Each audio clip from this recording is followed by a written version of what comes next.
Is this where Kenrick's assistant was headed?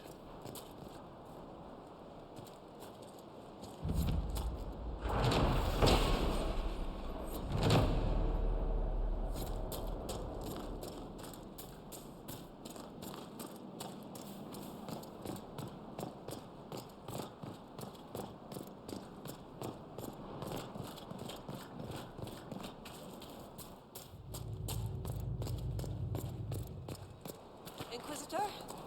You may want to see this. Inquisitor! I was going to send word. I found something. This inscription, almost completely faded, but... two stood. Felled 60 true before our triumph.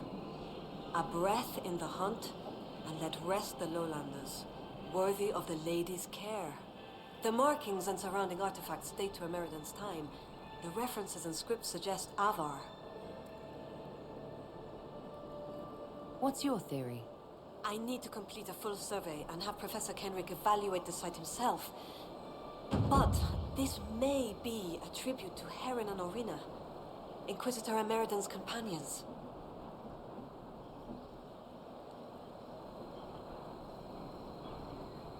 What makes you think the inscription refers to Heron and Dorina? It's only a theory, but the age of the markings and surrounding artifacts match the timeline we've established for Ameridan. I found glass fragments in the clay, several with slight veins of discoloration. Blue. Like Templar artifacts. Templars? The Templars were a new order in Ameridan's time. Given their small numbers then, few would be found outside the Chantry's reach. It's unusual to find one deep in uncharted territory, unless he traveled here for a purpose, as Heron would have. You don't think the inscription could refer to Ameridan himself? It's possible, but Ameridan would have been recognized as a leader, which the inscription might have noted out of respect. And a breath in the hunt? Why note that your hunt continues unless your remaining prey was someone important?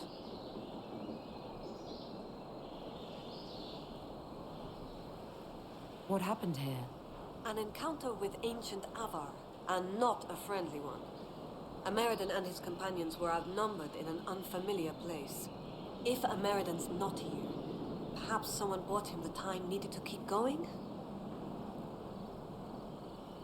If this is the resting place of Heron and Dorina, it only remains because the Avar took time to honor them. Respect for a worthy adversary? It wouldn't be out of place.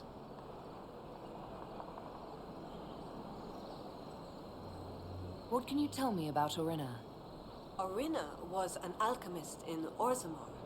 It's said she met Ameridan while dealing with a demon, but it's not known why Ameridan was there. Demons aren't common in the deep roads, but they were a problem for the Inquisition at the time. Orina knew she could help, so she joined Ameridan. If she left Orzammar, that would make her a surfacer. She turned her back on the stone, though it's said she had few regrets. Some claim she was actually from one of Orzammar's noble families, but who can say? She never used her last name on the surface, and once exiled, the family likely struck her name from personal documents. Professor Kenrick petitioned Orzammar's Shaperate to grant access to their records, but the request was turned down. What do you know about Heron? When the Templar Order was first formed, Sir Heron was among its members. He's arguably the most famous of the original Templars, though he was never one of their leaders. He's better known as one of Inquisitor Ameridan's confidants. They'd known each other since youth. So they were close. Friends. When Ameridan was made Inquisitor, Heron's position in his inner circle was assumed. A few ballads about them survive. The type with adventures and happy endings. I don't know if they're true. They remind me of my brothers, though. What will you do with this information? Professor Kenrick will expect detailed notes on the location, stone and clay samples, and any trace artifacts I can find. If Ameridan's history is compiled, this could be worth an entire chapter. I I might get credit on the inside cover. Thank you, Colette. Inquisitor.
Mortizan said to place the bait here.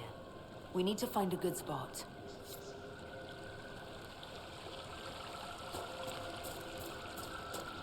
Is that... Wait! Did you hear that?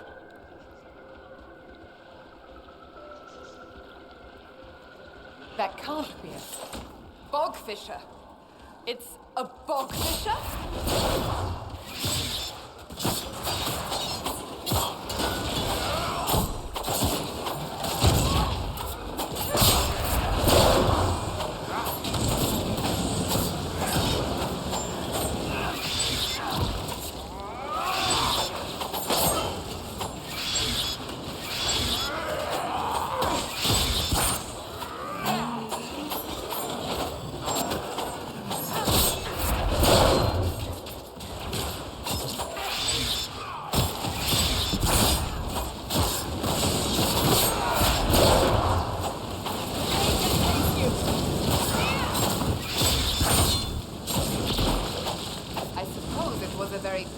Aggressive bogfisher. Not what I expected. Mortizan will want to hear about this.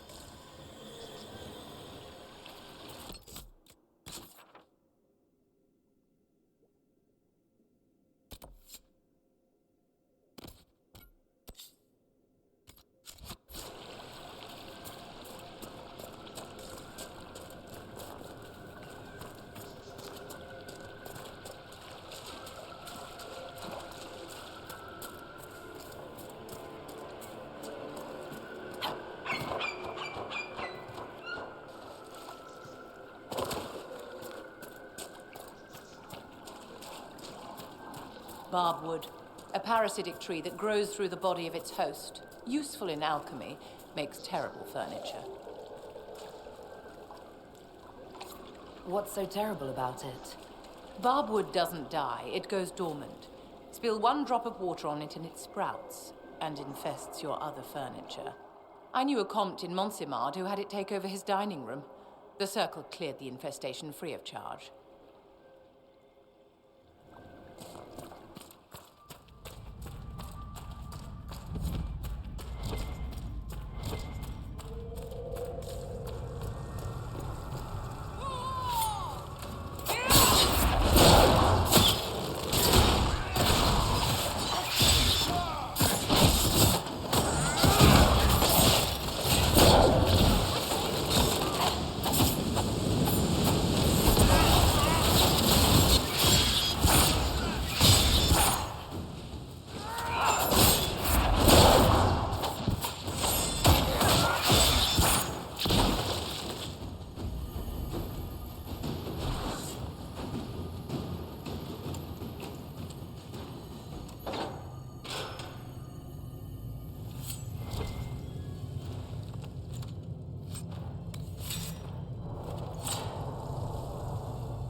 goat-kissing, blood-drinking, Hakanite chicken crabs!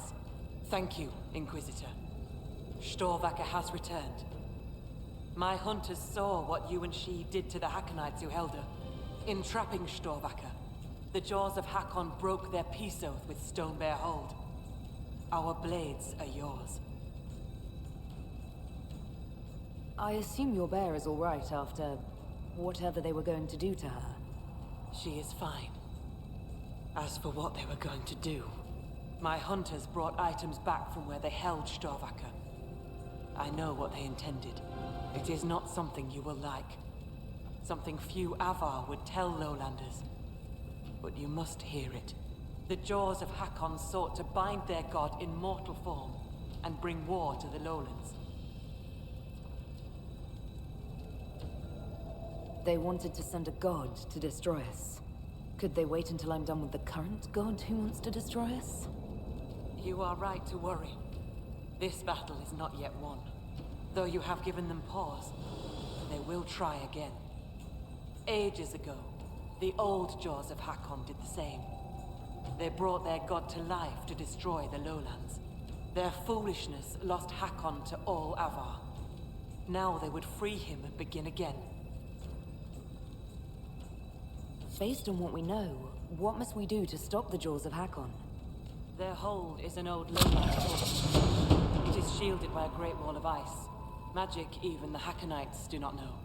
Unravel its magic, and we will scatter their bones so the lady never finds them.